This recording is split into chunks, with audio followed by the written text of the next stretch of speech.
The email arrives on a Wednesday that believes in errands. Printer ink, rent reminder, a half-written proposal I keep moving between folders so it feels like progress. Subject line: Your registry is trending, Elena. I'm in Leela's inbox to forward a donor PDF she asked me to print, our overlapping Venn diagram of trust, and the subject winks like a misdialed compliment. I click because that's what we do when the future uses our names badly. The registry page loads into softness, white margins, taupe buttons, a cheerful progress meter nudging toward fully funded. At the top, celebrating Elena Gray and Julian Crest. Shipping address: 701 Hudson, Unit 4C, Leela's studio, where the walls are painted the color of the inside of an eggshell and everything smells faintly of linseed oil and conviction. I scroll through lives disguised as objects: linen duvet, a Dutch oven people photograph as if it were a pet, a framed shoreline print titled "Leaving at Low Tide." Guests have already reserved gifts, their names blooming in a column of anonymous generosity: Samantha M., Uncle R., board friends. It takes a long breath to realize the site is not just describing a wedding, it's rehearsing one. There are tabs: Our Story, Photos, Where to Stay. I click Our Story and find paragraphs that read like a well-lit lie. We met at a reception where the art was louder than the wine. Julian says he noticed my red scarf first. I like that he listened to the artist instead of waiting for his turn to be charming. Leela has never owned a red scarf. The page asks if I'd like to celebrate their story. I close the laptop softly, as if noise could bruise effect. For a full minute, I sit there with my palms on the lid, feeling the pulse that means I am present for my own life and not merely streaming it. When Leela calls to ask whether I grabbed the PDF, my voice comes out normal, which is either discipline or denial. I say on it and print 2 copies, because paper is heavier than memory, and I don't trust my mind to lift what's coming. At dinner, I ask casually, badly, "Who's Elena?" The question lands in the space between us like silverware dropped in a quiet restaurant. Leela doesn't flinch. Old alias from my freelance days. I used it so my real inbox wouldn't drown. She tastes her wine, decides she's still in control of it. Why? A registry email. Must have scraped your contacts and sent it wide. That spam site again, she says, not missing a beat. I'll unsubscribe.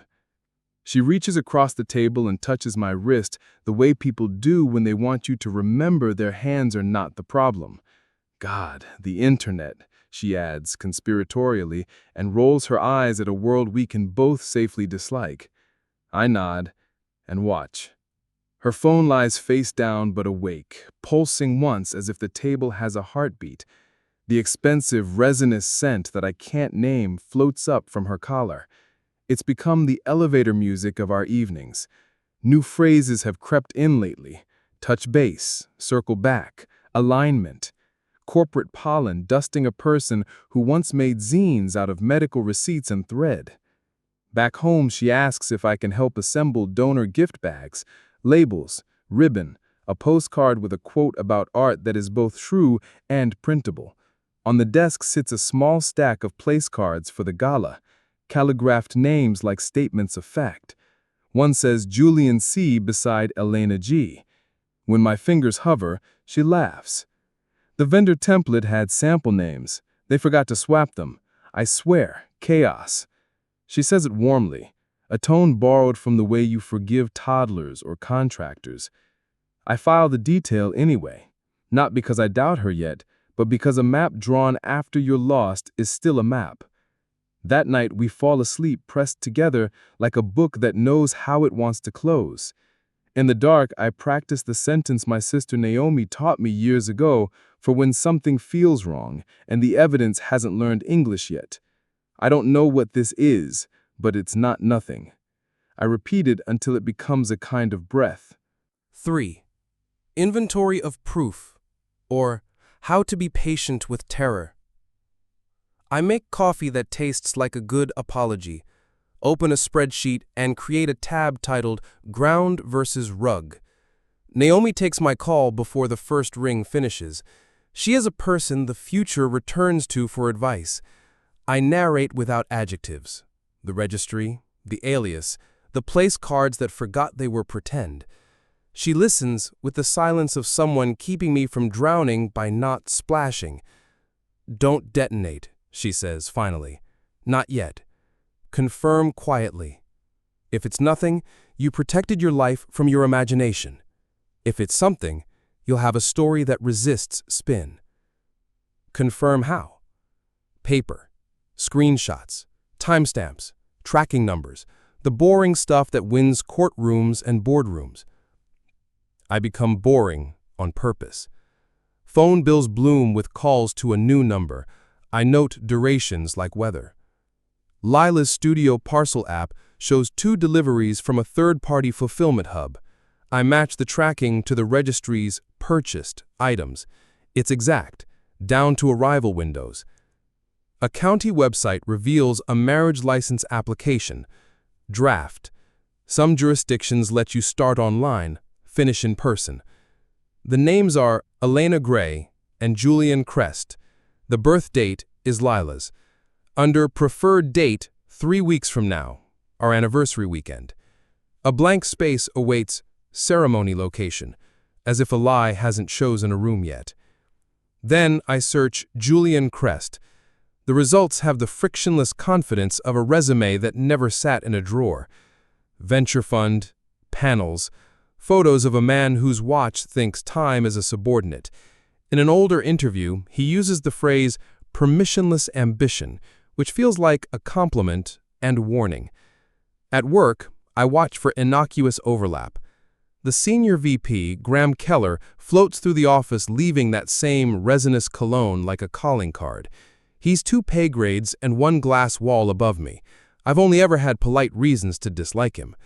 In a calendar screenshot from Lila's shared schedule, the one she gives to the nonprofit's interns so they know when not to bother her, I catch a recurring off-site strategy at a hotel conference suite where no conferences happen that week.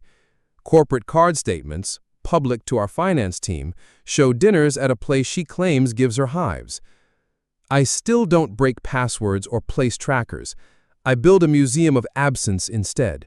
Who is not where when, which card doesn't sit in which garage, how the cadence of certain texts switches from adverbs to nouns when people think they're hiding in plain sight. The spreadsheet grows vascular.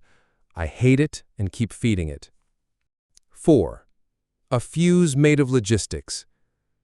Lila's gala is the kind of night that convinces cities they're generous. Rooftop, strings of light that make everything look earned. She's raised enough money in past years to persuade strangers to behave like a community. This year, the board bought a table. Donors booked hair appointments. The students ironed hope into clothes they can't return. I choose the stage because she built it. But I promise myself 2 rules. Nothing lurid, nothing that uses embarrassment as fuel.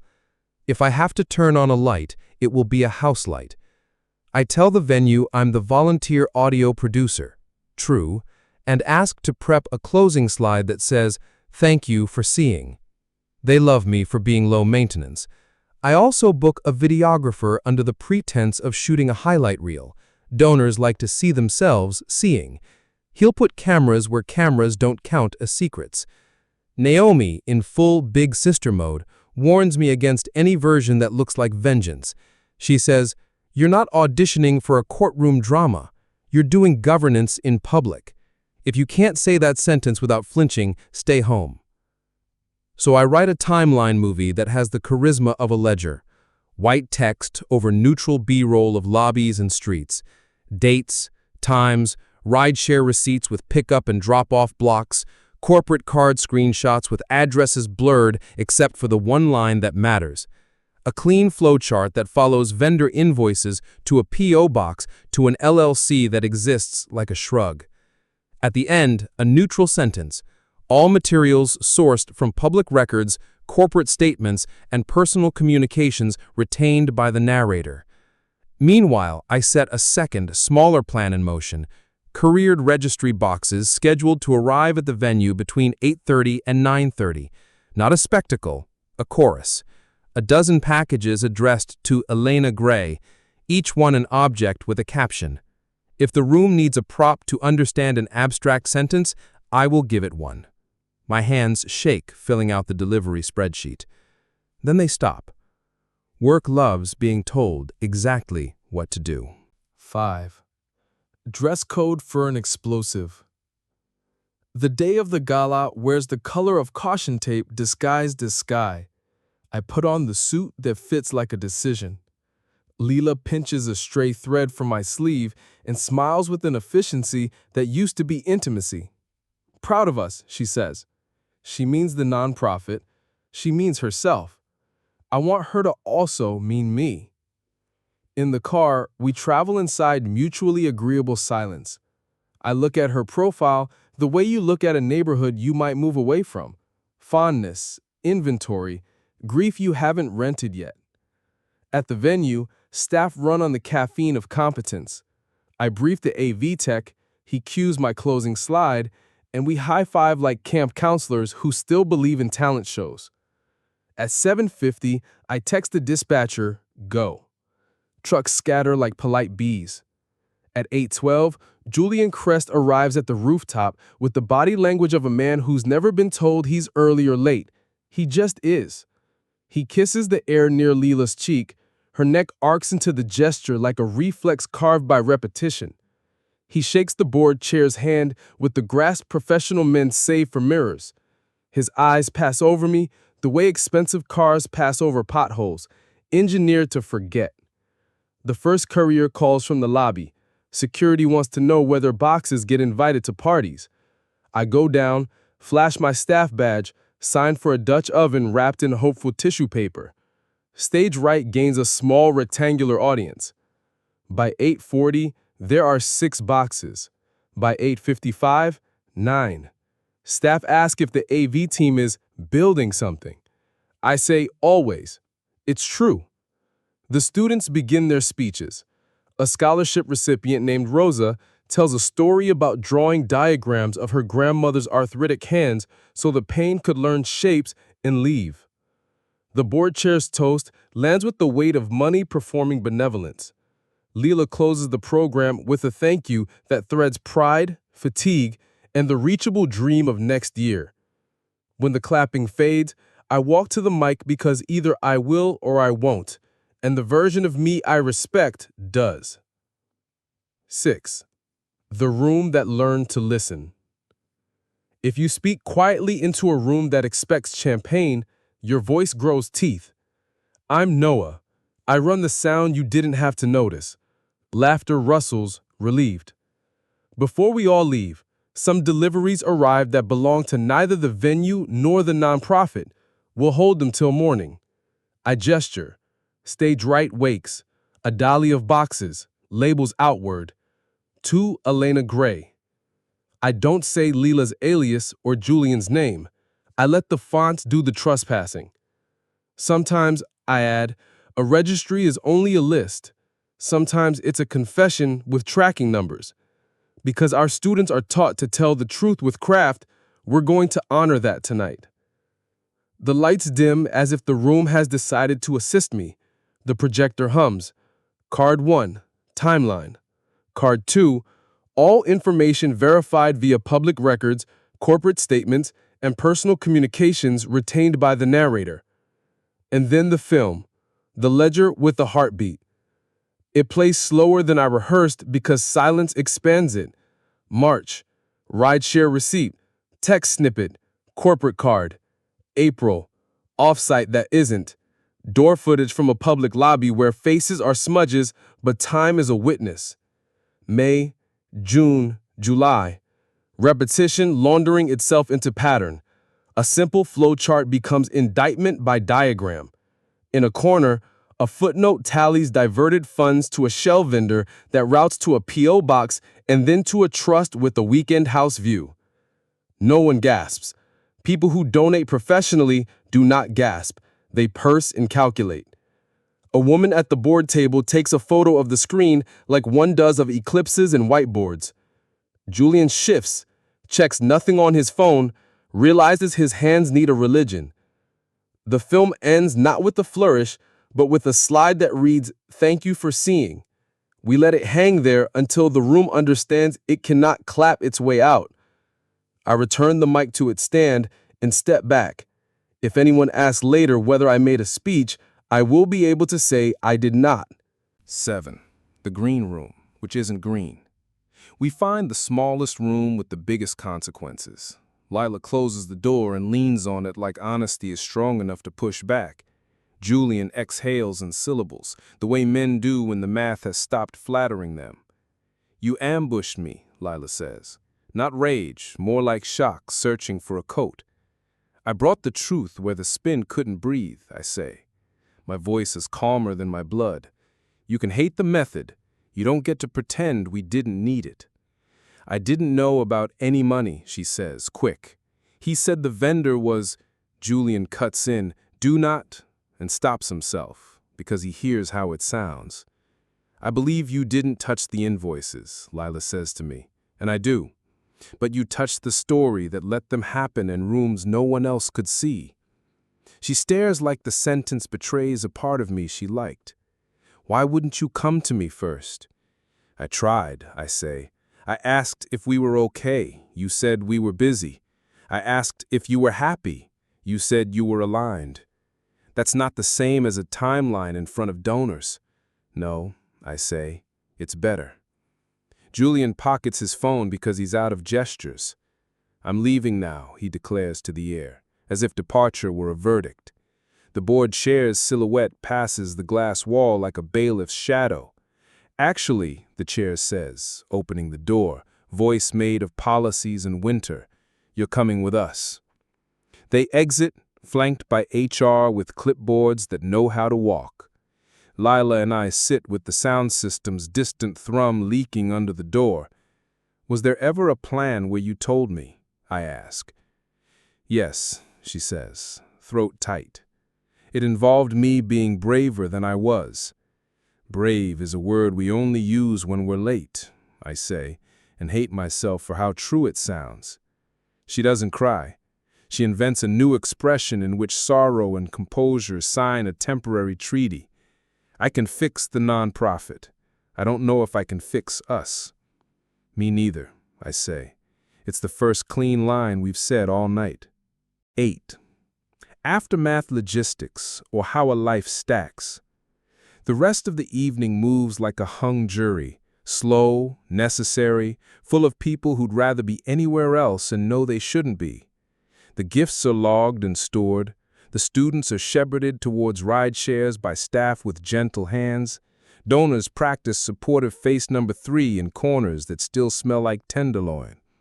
By morning, the board posts a measured note about governance reviews in alignment of leadership with organizational values. Keller's bio becomes a 404 with good manners.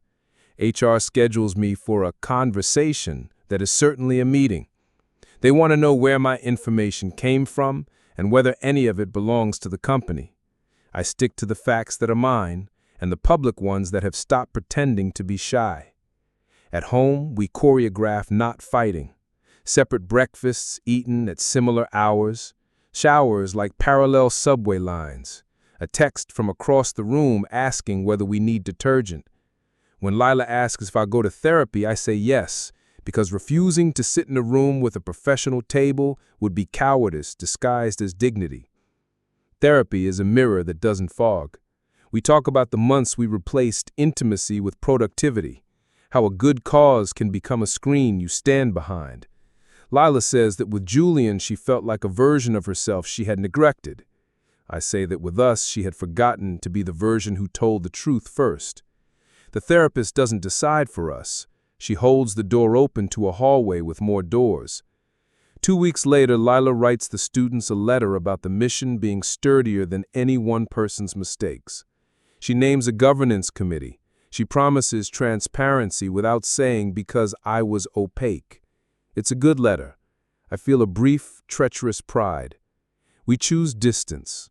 60 days apart. calendars visible, passwords sealed in envelopes like treaties we might one day need to display. We agree to no declarations inside the first 30 days. We will discover whether quiet can be information. I move into a studio that smells like paint that is finally dried.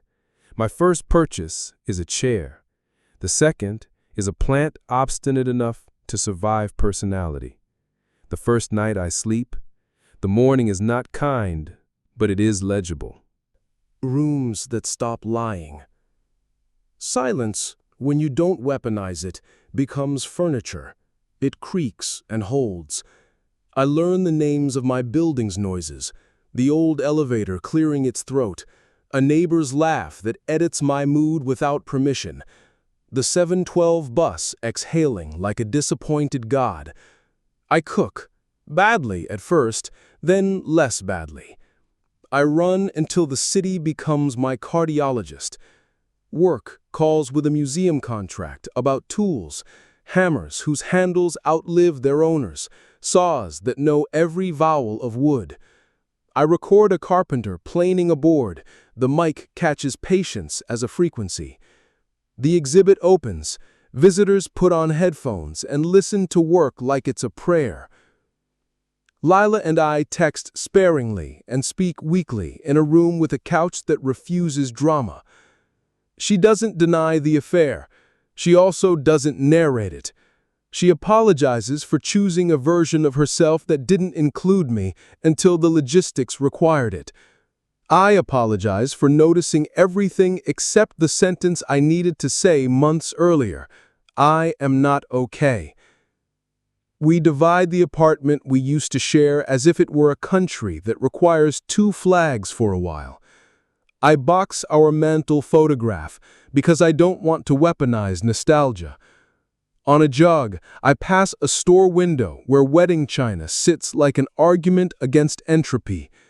I feel the old ache and keep moving until my lungs have to pay attention to something else. Naomi invites me to dinner and does not ask for updates. She pours water and laughs at a joke that isn't very good because she knows I need the sound more than the words. When I stand to leave, she hugs me with the quiet strength that says, "Don't build a religion out of what happened. Build a room." In week 7, I meet Mira at a gallery opening. Photographs of thresholds, frames that look like they're listening. We talk about timing and the ethics of exposure. She doesn't ask me for a story. I don't audition for a role. We walk 2 blocks without deciding what it means. On day 60, Lila and I meet in a coffee shop with tables that forgive elbows. She says, "I can fix the nonprofit. I can't tell you what to do with us." I say, "Me neither. But I can tell you that I'm done living in any room where we have to whisper the important parts." She nods. It's a benediction for a path we might not both take. Epilogue. What arrives when you stop performing? A year later, the gala returns with new guardrails that look good on paper and better in practice. Lila thanks donors by name and students by dream. There are no boxes with wrong labels. The closing slide says, "See you next year," and manages not to lie. I run the sound because the cause predates the scandal and doesn't deserve to be orphaned by it. After, Rosa, now working at a clinic she redesigned like a compass, asks if truth always requires audience. Not always, I say. Sometimes it just requires company. She rolls her eyes in a way that keeps me honest. She says, "Adults," and wanders off to be the future. Julian becomes a paragraph in an article that mostly gets the nouns right. His venture fund survives the winter because money knows how to hibernate. Lila does not become a villain or a saint. She becomes a person who writes policies with the same hand she once used to sign place cards, and I choose to find that boring in the best way. Mira and I keep walking. We hang a small photograph above my desk, sunlight on a kitchen table, a glass casting a circle like a ring that doesn't ask to be a promise. On Sunday mornings, I pour water into the same kind of tumbler that once arrived in a registry box, and I let the sun decide whether it wants to make art out of it. A padded envelope shows up at my studio with no return address. Inside, one of the exact tumblers I sent to 701 Hudson, wrapped in the store's tissue, and a note with 3 words in Lila's handwriting that doesn't dramatize. Thank you, anyway. I wash the glass and set it on the sill. The light finds it like a friend who knew the address all along. I don't make a speech to the room. I don't narrate my life for an audience that isn't here. I drink water. I sit in the chair truth made. It creaks. It holds.